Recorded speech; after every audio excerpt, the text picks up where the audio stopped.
चाय पत्ती किस लिए लाना? चाय थोड़ी कर दिया यार, हद है बिल्कुल। चाय नहीं बनाएंगे, समझा ना? क्यों?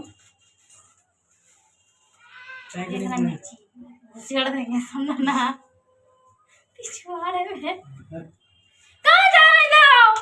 क्या हुआ? इधर आओ, बुला रहे हैं ना? दाल छौंको चुपचाप से। दाल छौंक? अभी देखना तुम्हें खांसी लगेगी कस के। अभी पूरा खाना बताओ बना नहीं थे, जल्दी जल्दीबाजी में बाबू को लेने चल गए, धरने चल गए स्कूल, टाइम निकल गया उसी में।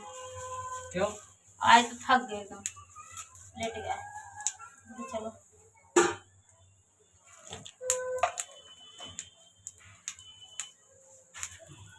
खांसता बहुत है।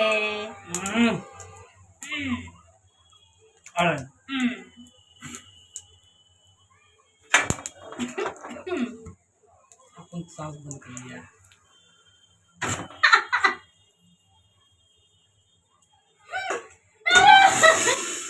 क्या भाग रहा है? देख आजमा रहे थे कि इसको खांसी आता है कि नहीं आता है ना? लेकिन आई क्या खांसी? नहीं आएगा। पता क्या सांस ही रोक लिया। कितना चापलूसी बतिया रहा है। क्या लेके आ रहा हूँ? कौन सामान? दाल में ठोकर लगे भैया, मस्त दाल एकदम।